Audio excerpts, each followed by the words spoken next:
Now, let's talk Ireland 54, Italy 7 in Soldier Field last night. We have Andy Dunne here in studio and Rory O'Connor from the Irish Independent. Lads, you're very welcome. Thanks, Joe. So just as we were coming out of ads there, Rory O'Connor admitted to watching that game for a second time this morning, and I can't think for the life of me why anyone would inflict that on themselves. So explain. It's my job. I just feel there was a way around it. I just feel it could have been avoided. I wish there was. I thought maybe it wasn't as bad on second view when you're actually watching the. When you expected it to be horrific, it wasn't. Well, when you're looking for certain things, you're trying to pick up on what Joe might have taken out of it. There is interest in it, but on first view, what was your opinion on the spectacle? You know, we talked during the week about diminishing Test rugby and the November series. Yeah. It certainly could be used in the argument that we want to be careful. It lived down to everything we said on Wednesday. I like it. It was a bit of a nothing. It was as close as rugby comes to a friendly. You know, it wasn't like. I know that the England South Africa game is of the same bracket. It's an additional game in the window, but it was a proper game. I watched a bit of it today. Like Twickenham was full. It was too. You know, South Africa were missing their English-based players, but they were still a strong team. Like Italy sent over a second string, pretty much, a mix and match team. Ireland sent over their second string, which is still a very good team. It looks like the 4 Pro 14 teams are going to win this weekend, even though 40 odd players are taken out of the equation. It just shows how strong Ireland is at the moment. But a game taking place in a place that doesn't have that much interest in it, in a stadium that's half empty. At 8 o'clock at night here in Ireland, it just didn't really have anything to it, and it was an exercise that Joe will get a lot out of, I think, because he got to give lads starts. Obviously Jordan Larmour is going to remember it forever because he cut loose in the second half and on his first start. Yeah. But really, from a fan's point of view, I mean, the meat of the whole thing is the next two games, and that's what everything is all about. Like Joe Schmidt only went over on Wednesday or Thursday. He stayed to prepare for the big games. So I mean, that was what it was, and it made the RFU bob. It gave a couple of lads a few caps, but it wasn't what we expect from what we call Test rugby. That was rugby says it doesn't have friendlies. Well, that was a friendly. Yeah, we'll get on to what the players did well, and it was a very professional performance, and lots of positives to take out of it, Andy. But just from a spectacle point of view, from a rugby governance point of view, this is not the way forward. If we start seeing this stuff routinely in Novembers to come, then it's just bad for the game. I'd put it to you. Yeah, my girlfriend's brother is from Tipperary, not from Nina, but Tumivara Club. It would be a famous club in Tip, and not a big rugby follower, and asked me yesterday what was at stake in the November internationals in general. It's a very hard question to answer, because sometimes there's longer term kind of seeding issues, and none of that really at stake yesterday. It's an out and out friendly. As an exercise for the international teams themselves, it's of value to see their second string teams in an international type environment. But the vast majority of guys who were on the field yesterday, certainly in the Irish jersey, would have played club games at a much higher intensity. So in terms of the value they get from it themselves, combinations playing together in an international jersey for the first couple of times, Luke McGrath and Carberry playing together, Ty Byrne getting a first start, Larmour getting a first start. Yeah. There's obvious value in that, but as an overall spectacle for a supporter, I would say they need to reverse out of this thing quickly enough. Tend to agree. It's also not the way to spread the game, Rory. No, well, if you're going to do it, I was over at the NFL in London last week and saw how the NFL has done the kind of move to London and bring two top quality teams, and people have bought into it, and they've established it over a long period of time. If rugby is ever to thrive in America, it's not going to be Ireland against Italy on a random non-event game in Chicago. It needs to be built from the ground up, and it needs to have a lot more to it. So no, it's a very little value. Italy's game against Georgia actually this week is their biggest game of the window, because growing the game is exactly what Italy don't want to do. They don't want to they want to keep Georgia down, because they know that what's coming below them is almost as good as them, because they just haven't kicked on as a professional unit. So it was an exercise in trying to make a bit of money, but certainly I don't think there was any real sense that this was an attempt to put a footprint down in America. And we've seen Premiership games take place there. There's been talk of a Pro 14 franchise going there, which isn't going to happen now, but there's been kind of little piecemeal ventures over there, but none of them seem to be any sort of a strategy that's put together. It's just little things here and there. Throw kind of a couple of things in America and see if anything sticks. And I don't think it's ever going to work that way. And certainly last night, while they might be able to get a bit of online traction with Jordan Larmour's tries, that's about it. You know, there's not a lot of people going to come back to rugby apart from the hardcore lads who play it, like men and women who play it over there, which is a sizable. There's a decent rugby population over there, even though it's dwarfed by all the big sports. But no, it's not. That's not the way to go about it. You know. Let's hear what Joe Schmidt took from the match. Then here he was speaking at full time. Do you assess that match immediately? Yeah, it was topsy-turvy. Pretty frustrating first half, very slow. I felt a bit sorry for the crowd because they didn't have too much to enthuse over. I thought we started the game super. Jacob Stockdale's first carry was so dynamic, and on the back of that we earned the try, albeit missing one early on with it looked like Gary was going to score for sure, and it just got away from him. So it looked like the sort of beginning that we wanted, but then we just stagnated as the half went on, and the whole thing became quite stodgy as a game. But we got our tempo in the second half and started the second half really well, and I think that built a bit of confidence, particularly for Luke and Joey to really go after the game a little bit, and so we're certainly happy with that. Obviously a few standout performers. Jordan, he certainly finished that last try. That was pretty spectacular. You don't see that too often in an international with a guy beating the number of players he did and cramping up at the end. He was getting pretty tired. He'd done a fair bit of running in that game. Ross, I thought he kicked really well, and he got himself into the game pretty quickly as well, and Will got himself in the game. He'll be frustrated about a couple of things, and at the same time he looked sharp out there. Probably he was a little bit limited for chances, but I thought they both acquitted themselves well. Yeah, so that's Joe Schmidt. If you didn't catch the game for whatever reason, the Spark Notes version is that the first 1 minute and 45 seconds were outstanding from Ireland. Stockdale made a brilliant break from kick-off, and then Ireland were very direct, and Gary Ringrose almost scored a try. And then on 5 minutes, Tadhg Byrne, on his test debut, scored a try from close range. That was converted by Joey Carberry. Carberry kicked 5 from 5. And then the next score came 28 minutes later in that first half. It was Luke McGrath in typical fashion on a shoulder, 14-0. That was converted. That's 28 tries in 102 appearances for McGrath. He's got a finishing touch.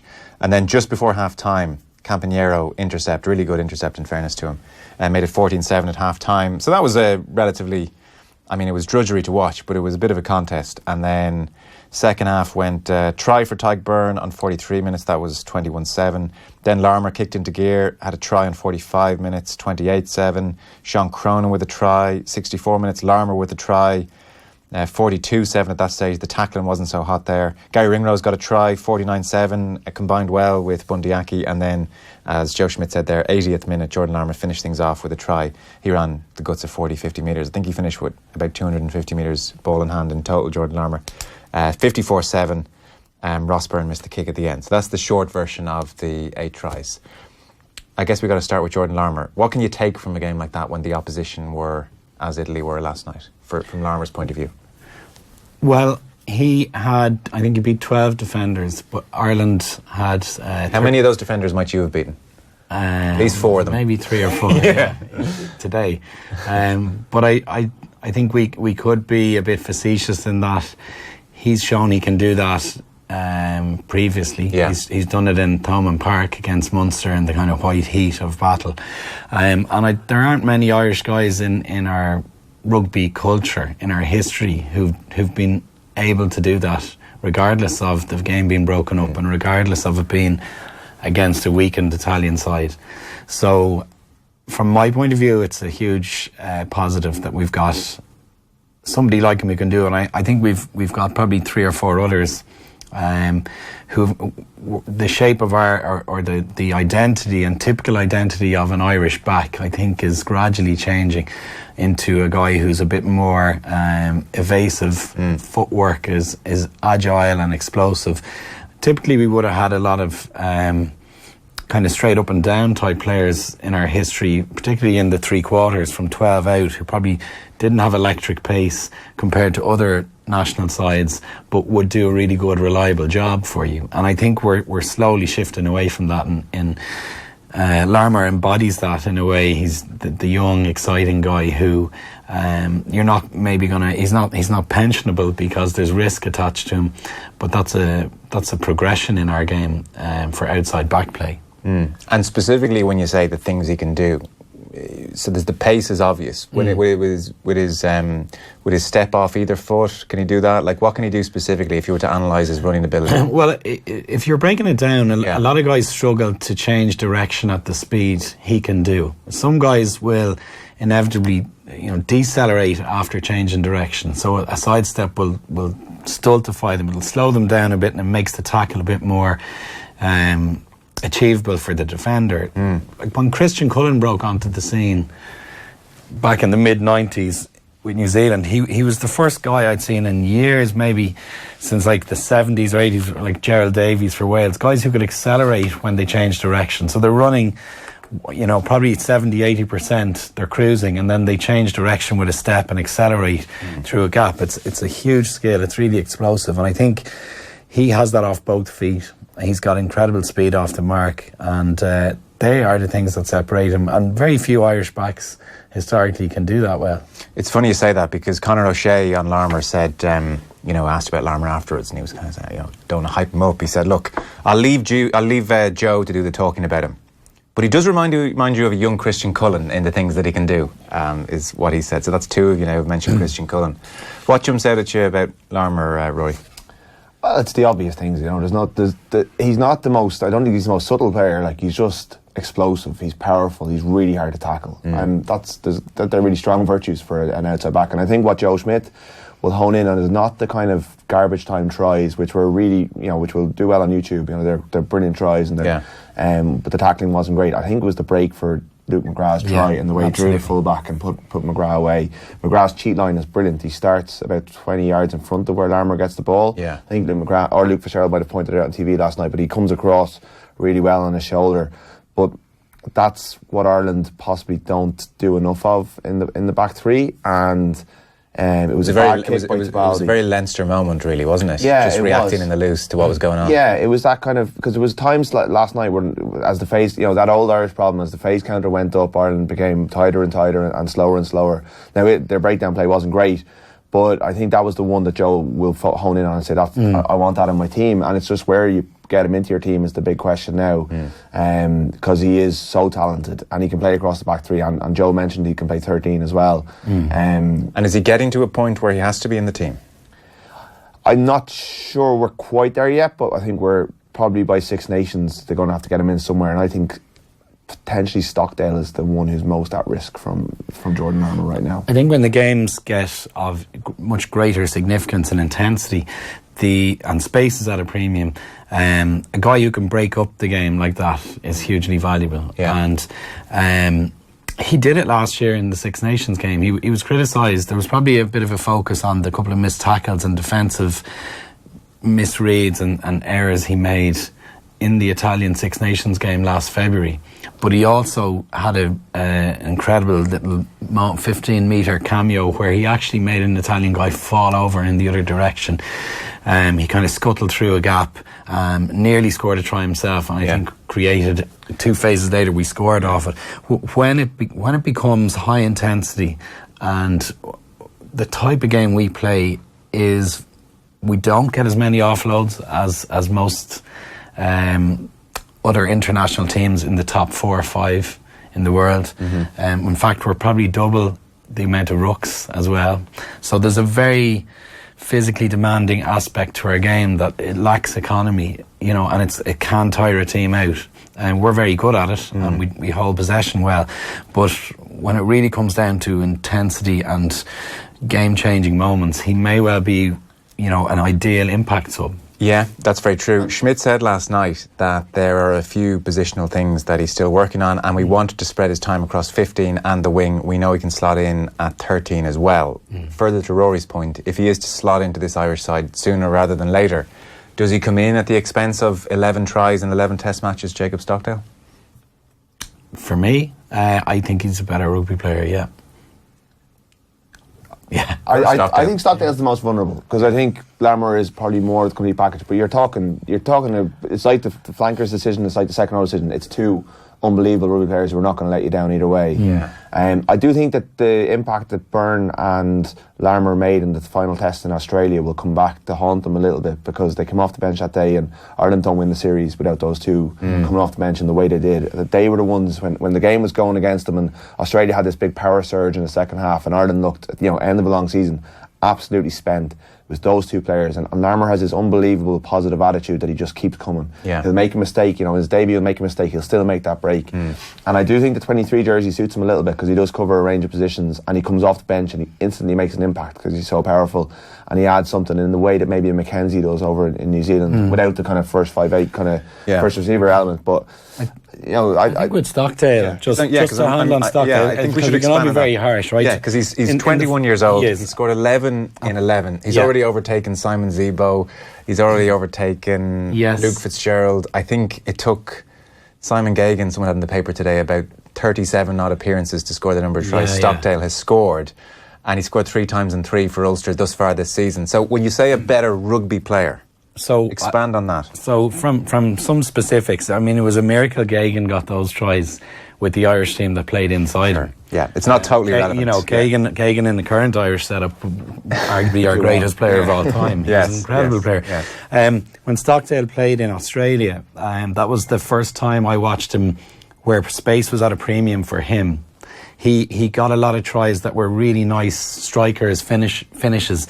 Yeah. You see sounds a bit derogatory, but your classic number 9 centre forward striker type Hatcher guy, Gary Lineker finishing.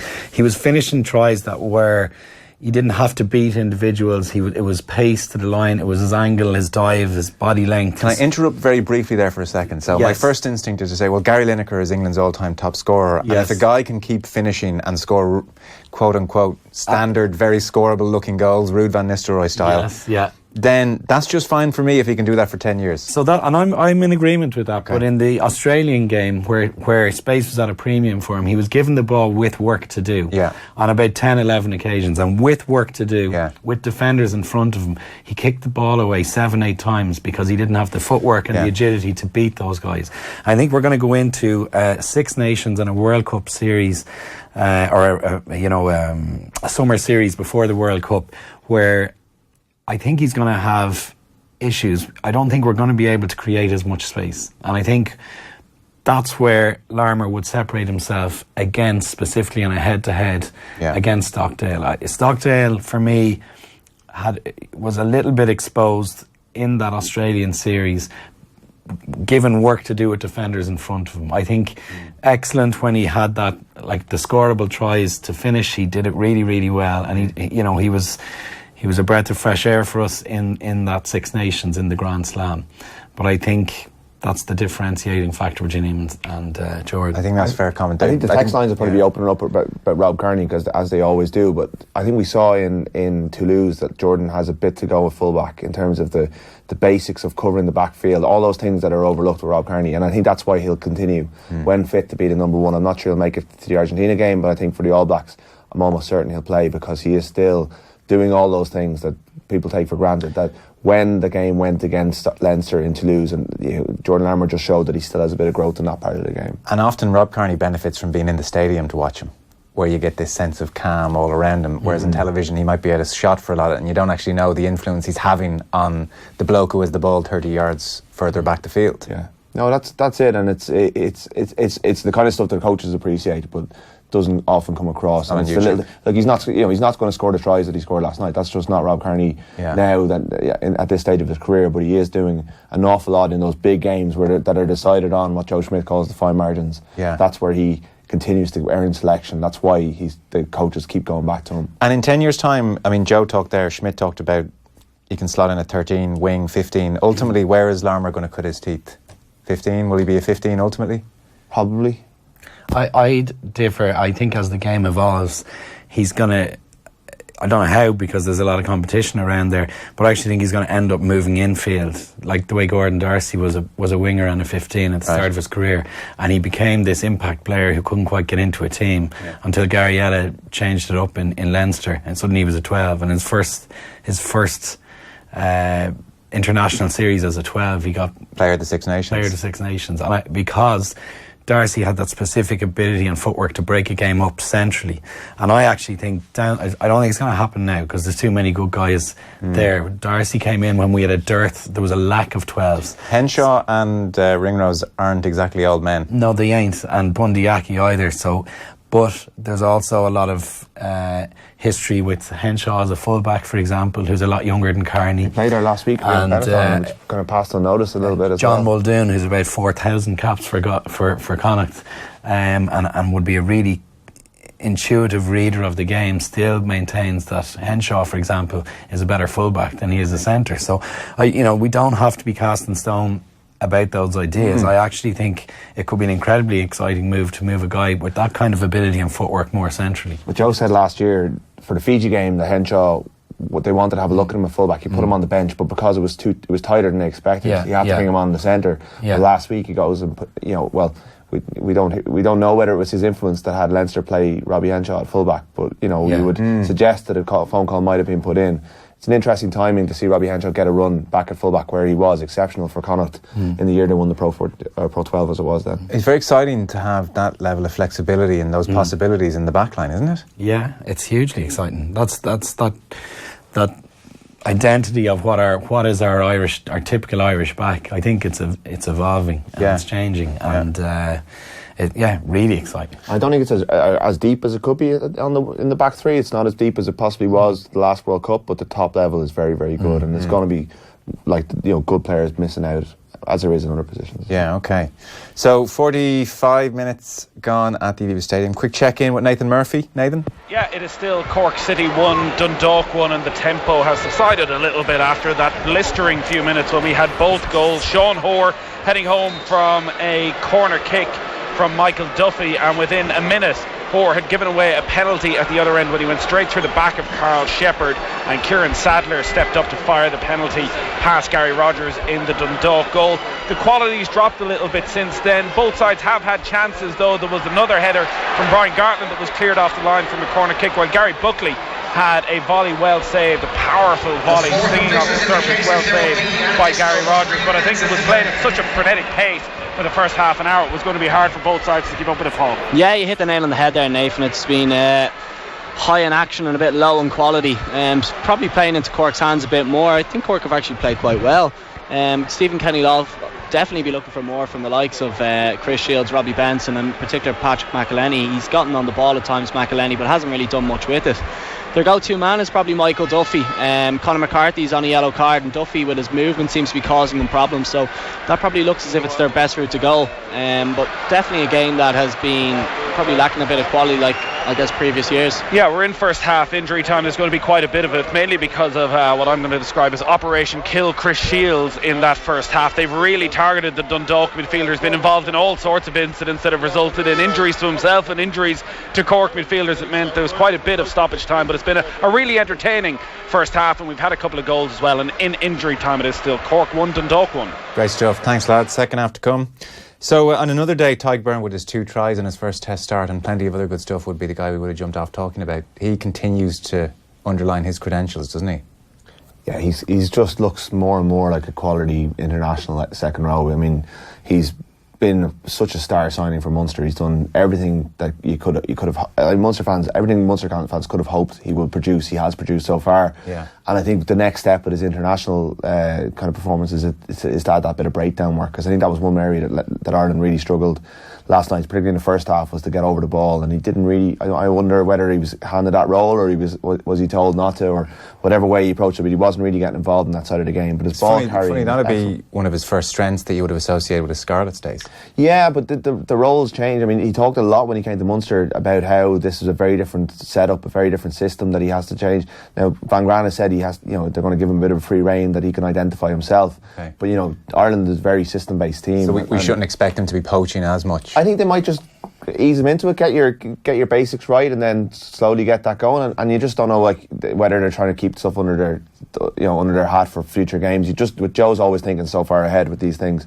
But I think we saw so much good stuff last night with the limited stuff that he was doing, that, you know, when he adds that, when he brings it, it's going to be harder at international level to win poaches, but you know, the lines he takes are, it's just, the second try he got was just a lovely line, the angle he takes, the height at which he's carrying, you know, he adds so much, and he just brings so much energy to it as well. So he's another, like, he's like a signing for Ireland as well, because he's come from abroad and he's just bringing so much. His width away from the width with which he takes the ball from a ruck, he's prepared to be 10 to 15 metres away from that breakdown, and he's also prepared to run a hard angle, like against the grain, without the ball. He's going to receive it at a split-second moment before contact.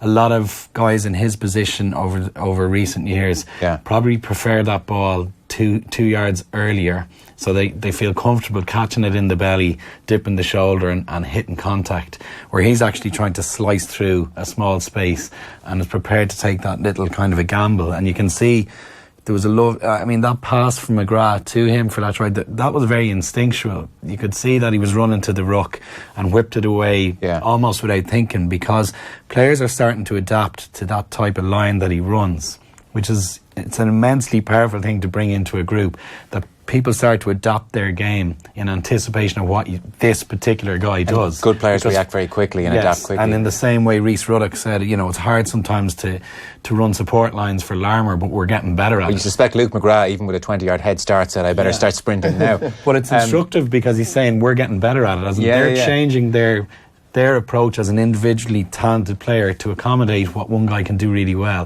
Byrne is doing that, and James Ryan is doing it a lot in the second row. Yeah, actually I want to come on to Ryan in a second, but when you say he's standing further away from a ruck, explain the benefits of that. Is that trickier for him to make the catch? Is that why other players in his position would stand closer? It's just it's a simpler, less error, fewer error possibilities.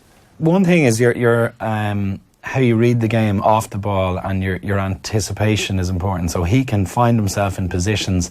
Some players will invariably, you know, hit it up, get back to their feet, and run a traditional line kind of around the corner and look to repeat it again. And other players maybe have a bit more of a overview of how the game is developing, will take themselves out of that situation and move a few channels wider.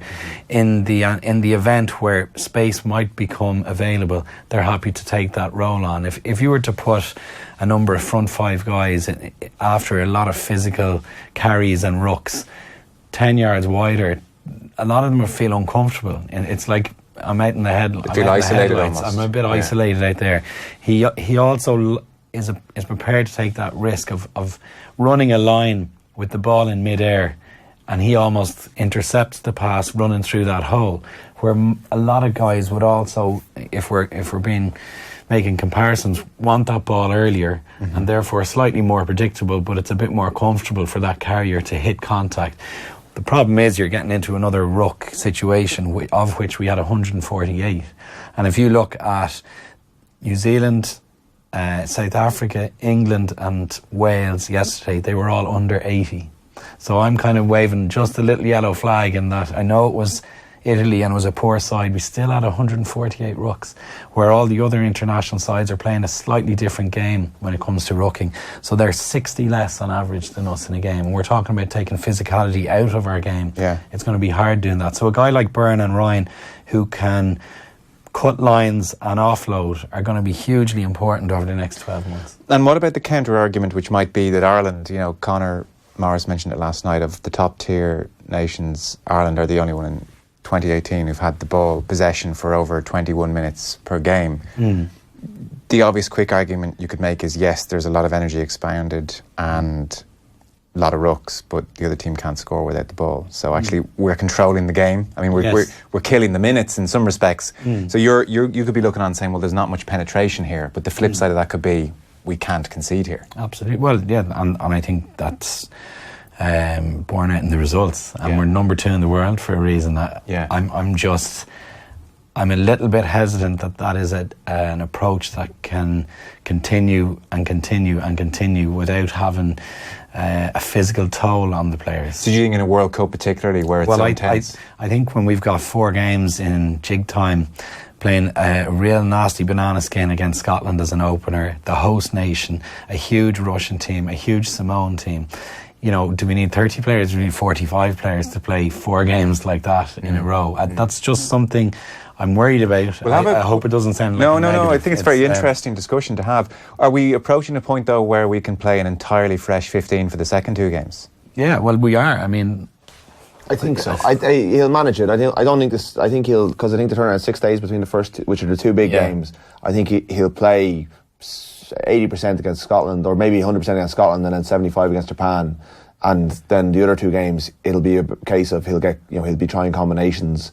He doesn't want to let them go cold before quarter-final, potential quarter-final. They still need, but it'll be a mix and match. Johnny Sexton might be wrapped up in cotton wool, maybe Murray as well. You know, there'll be stuff like that happening. But yeah, it will be. It came back to the ultimate example is 4 years ago when the depth wasn't as good. But you know, having France in the last pool game 7 days before 7 days before the quarter-final was a disaster, because it was such a physical game, it was such an emotional game, it took such a toll. That won't happen this time. Ireland will know that they're in a quarter-final, hopefully, or else we'll be in for a very long 2 weeks or 10 days, and with 2 crap games against Samoa and Russia if they don't. But you know, they'll know from a good while out, and he'll have it completely managed. But when Jason Cowman, the Irish strength and conditioning guy, did a briefing a couple of weeks ago, it was interesting. I asked him about the 31-man squad and how they might manage it, and he just said, why does it have to be 31? Ireland want more players. Like, he's picked 42 for 4 games in this window. He'd love to bring 45 to the World Cup and manage it over that. You know, I think it's a frustration for them that they can only bring 31, and I'm not sure every other team, look, everyone wants to have more players, but I think for Ireland, I think Andy's right, that there is probably going to be more attrition. It's a long way away. You know, if someone gets injured in that last game, it's going to be quite hard to get them out and drilled for it. Well, there'll be a few lads holidaying in the Tokyo region, I would think, around that time. And do you share Andy's slight flag waving concern? Yeah, no, I do. It worked for Ireland. It worked in the Six Nations. They were really, really good at controlling the game, and it worked last night in terms of the first 40 minutes was awful to watch, but it was the reason that Ireland cut loose in the second half, because both teams. I don't know why Italy kept the ball as much as they did. Yeah.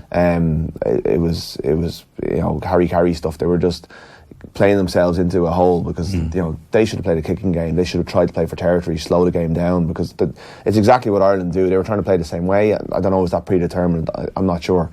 So it works for Ireland, but I do think that in an intense environment like a Six Nations, we saw there was a different centre partnership for nearly every game because we lost someone.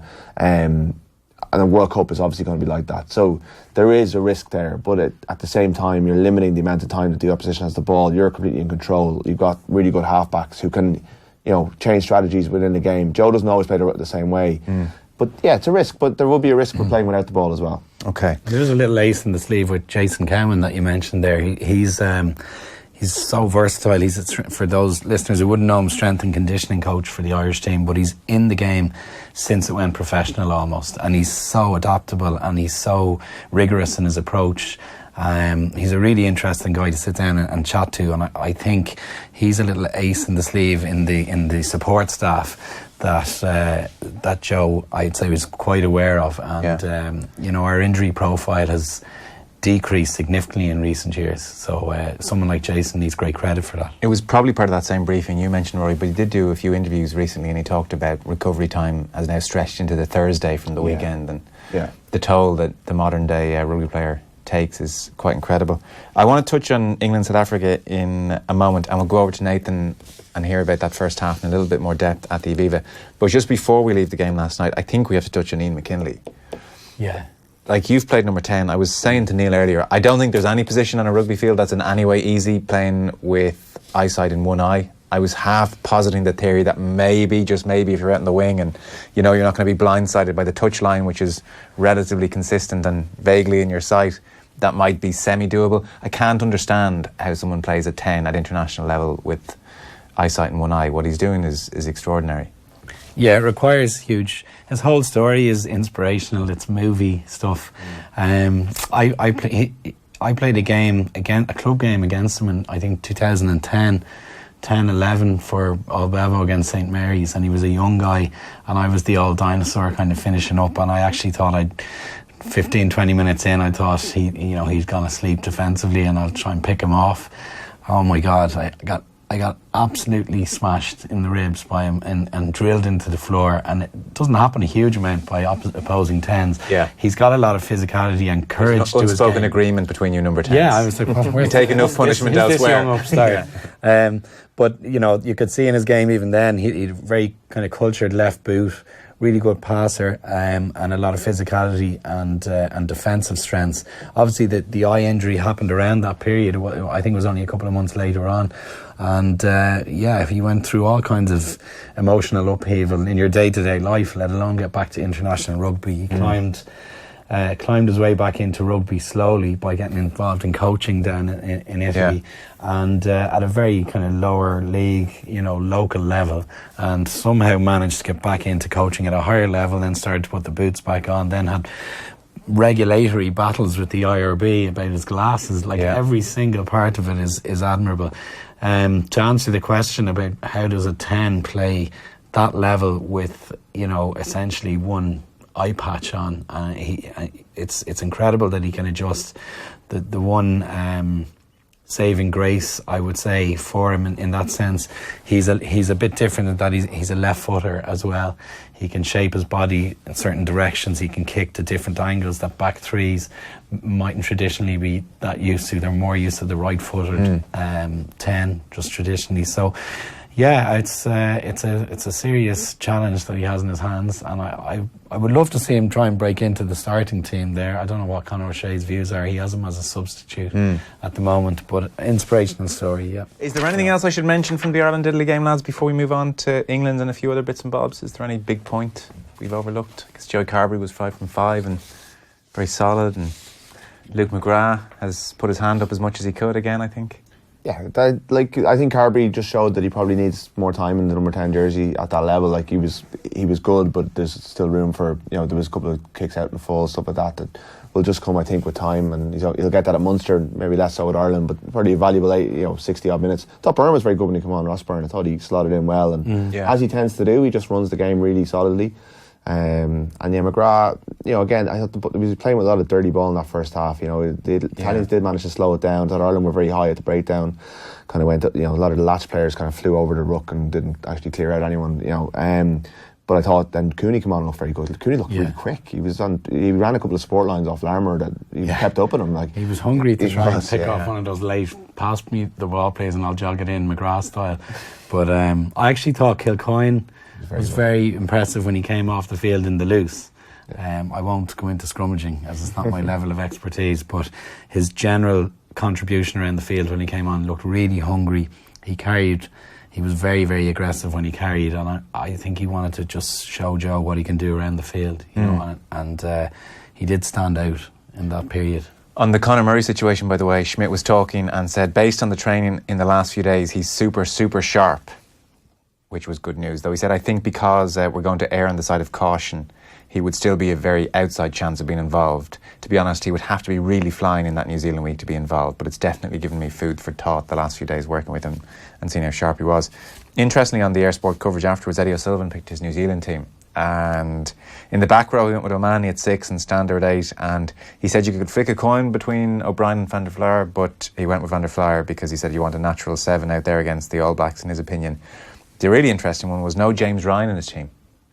Right. He has Henderson and Toner in the second row. So his argument being with Toner, you just want someone that's going to guarantee a good line out in the big games. And he went for Toner and left James Ryan out, and admitted at the same time, I can't believe I'm doing this, but there you are. Did he pick a bench? No, he didn't make a bench. Well, I suppose in his defence on the line out, South Africa, most teams, again, yesterday when you look at the stats, are getting 100% in their line out, and South Africa got 14 out of 18 against England and lost the game. And the line out for the last 10 years has been an absolutely crucial part of the construct of winning a game, and not least in Chicago 2 years ago. Yes, so I think but you know, James Ryan's no slouch in the line out either. You know, so Henderson's called in big games before. Henderson took over against England in 2017 when Ireland beat them. He's left Toner out a couple of times. I think he'll play. I think O'Brien will play ahead of Van der Fleur as well. I think the second row has become arguably our strongest suit when you look at Henderson, Tyke, Byrne, Toner and Ryan. Yeah, and Quinn was good last night as well. Yeah, absolutely, yeah. And would you, Roy just said he'd probably have O'Brien in instead of Van der Flyer? Well, I think a fully fit Sean O'Brien is probably. I mean, he was pretty impressive in the Lions series. I know it's a while ago now. It was the last time he was fully fit. Yeah. But I still think he's got one or two big tournaments left in him, and certainly has more than one or two big games left in him. So I tend to lean towards him. Yeah. It's an extraordinary state of affairs that we're even having these conversations. Actually, it really is amazing.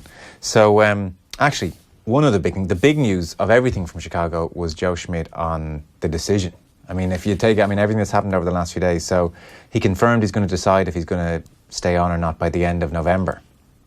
Talked about wanting clarity for either himself or the RFU, whichever way. He said, I can't say I've enjoyed working more with a group than the group he's working with now.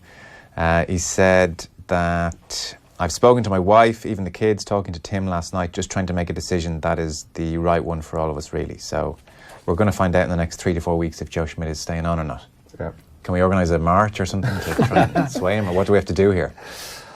It's entirely. I think there's nothing that anyone can say to him that it'll eventually be him in a darkened room making that call. You know, I'm sure he'll listen to a lot of people, but at the end of the day, only he knows what he wants to do, and only he knows. A lot of people speculate whether he wants the All Blacks job or not. You know, all that sort of stuff. At the end of the day, and at the end of the day, Tim, and for all that he is a very kind of charming figure on camera and stuff like that, he keeps his cards close to his chest on these big things. I'd say Nusafora has an inkling. That sounds positive, but then he could say something this week that will throw it, and I keep vacillating between the two. I'm never sure which way I could fall on it. So we'll find out when we find out. Yeah. So we'll find out in the next few weeks. England 12, South Africa 11. I didn't see this. I've the highlights recorded. Generally, I'm told by anyone who's seen it that it's a miracle England won this game. South Africa, not for the first time in recent weeks, threw one away. Yeah, I watched the second half, most of the second half today, and have seen the big moment that really has dominated. That is the big moment of the weekend, and has kind of set the tone, I think, for the month ahead, with big refereeing decisions at the end of games and high tackles and all the stuff that we've seen in the Champions Cup. The consistency is already in question, because Angus Gardner decided not to give a penalty against Owen Farrell for a no-arms hit against West Hazen, or East Hazen, I think he's called, in the last minute. But yeah, so Andy was right earlier. South Africa overthrew lineouts, they missed lineouts, they had loads of ball, they had a penalty to win it with 4 minutes to go, and Pollard was like very, very narrowly wide. So they had the opportunities, and it's given England a real shot in the arm ahead of their All Blacks game next week. But they might not have Owen Farrell, because there's every chance he could be cited, which is, you know, no solace to Rassie Erasmus, but it might completely screw England up for next week. And he should be cited, I presume. My view on it is that it was a no-arms tackle. It was a penalty. By the letter of the law, that is also a yellow card. The yellow card wouldn't have mattered at that stage, because the game was over. There's a couple of things. One is he has a history. He did this before in the last minute of a game, where he almost cost his team the match. So he has a history in that. Whether he gets... I mean, I am a huge supporter of that guy and how he plays rugby. I think he's superb. But he does have... And again, he has that bit of fire in him that you argued you want to take that away. You don't want your, as Eddie Jones called him, your spiritual leader of the team costing you a test match in the 81st minute.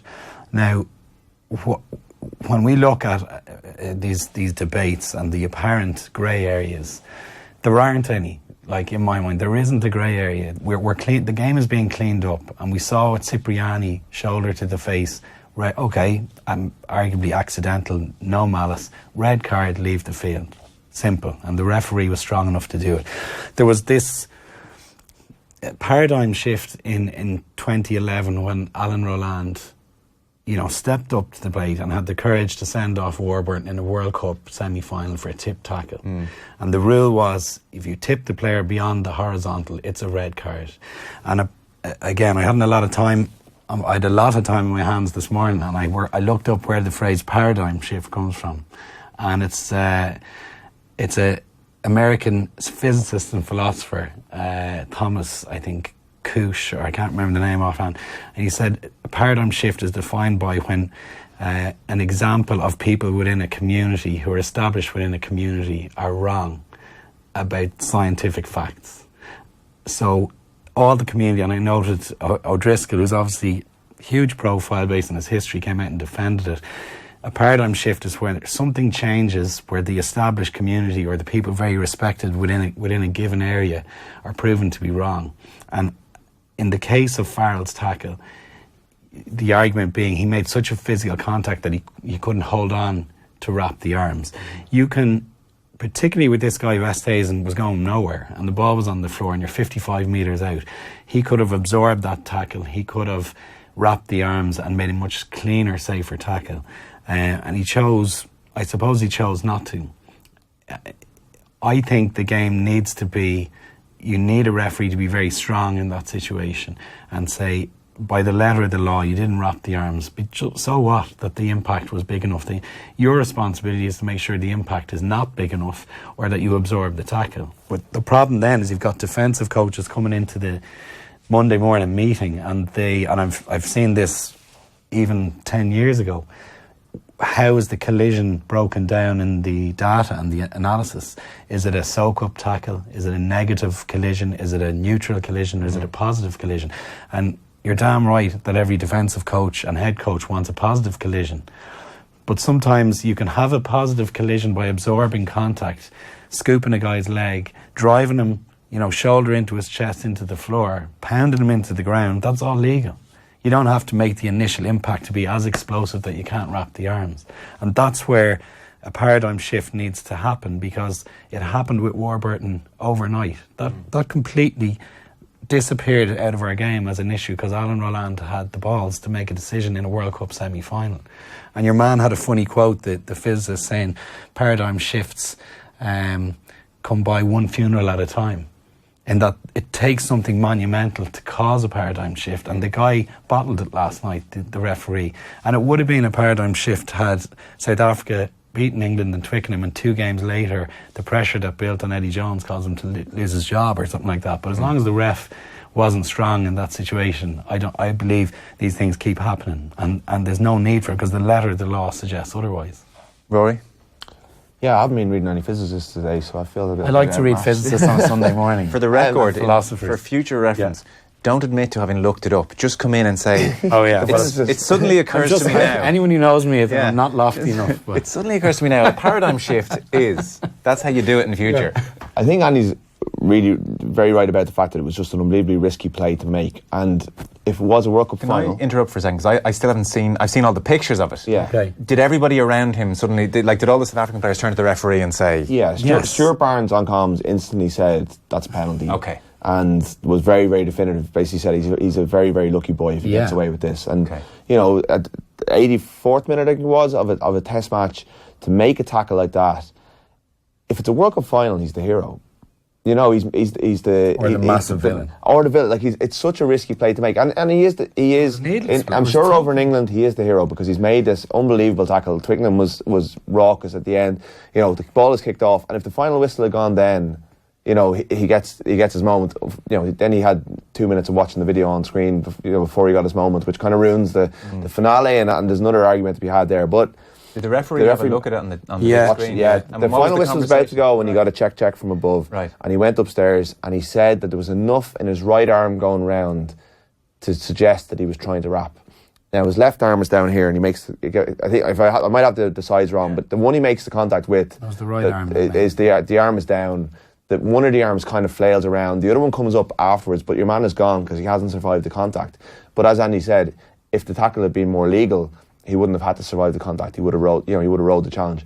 I did have to watch it a lot of times to make up my mind on it because obviously you're looking for height as well. And I don't think it is. His head snaps back, which obviously makes it even worse, which is a dangerous tackle in many ways. But again, it's probably above that nipple line that they're talking about bringing in.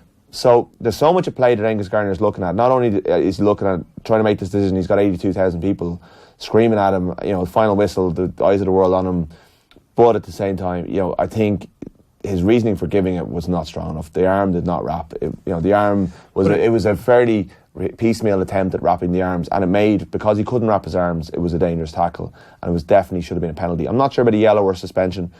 One might follow because of the furore that it's created, and it's one of those decisions that has split people. But I think in the cold light of day, when they review these decisions as referees, they will look at that and go, no, that's not a I've no doubt that it's a tough decision to make given the circumstance. But the tackle laws have been tidied up really well by the regulatory bodies, and the tip tackle beyond horizontal, that's gone out of the game. Shoulders to the face are gone out of the game because there's been tough decisions made on field. The arm wrap, grey area, he's trying and he's trying. No, it's no grey area. It's perfectly black and white.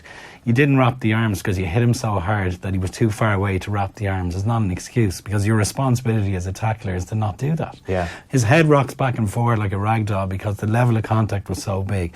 And the level of contact was so big because he didn't wrap the arms and you shouldered him in the chest. Yeah. So you're straight back to black and white again. And it'll fill a lot of media pages and newspapers and talk shows like this. But in reality, it's very, very cleanly defined in the rules, and I think that the IRB have to be commended for that, and then just need referees to step up to the plate on it. Okay, very well said. And England play the All Blacks next weekend, so we'll look forward to that. Before we go, there's a man in Dublin rugby circles that lots of people I'm sure will know. Paul Reddy is somebody you wanted to mention, deserved a mention on the show. Well, yeah, very sadly Paul passed away about 5 weeks ago. Ironically, he was on a par 3 fourth hole of a golf course in Portugal and pinged a drive, according to the guys who were with him, and then unfortunately had a very sudden heart attack. And his good friends and family were joking yesterday that he was so shocked that he hit a good tee that he couldn't handle it. But he's a guy who has contributed. He's associated with everything that's good about the amateur game in Irish club rugby, and he was a guy who was captain of All Belvedere Rugby Club. He went on to become an administrator within the club. He was club president, club chairman. He was a huge supporter of the women's game to start off in Irish club rugby. He started an international sevens tournament, and he was the first guy to start mini rugby in Leinster. And very interestingly, yesterday, Ross Byrne is the 5th guy from the All Belvedere Club Minis that Paul Reddy initiated. He's the 5th guy to be capped for Ireland yesterday. So he's a guy that most clubs need and can't do without, and he's going to leave a huge hole in the All Belvedere culture and tradition, and he's someone that is a legend within the club and will be sadly missed. Okay, goody to say that. Thanks very much. Thanks for coming in, Andy. Cheers. And Roy O'Connor from the Irish Independent, thank you for coming in. We'll see you during the week, I'm sure, as we build up to Argentina next weekend.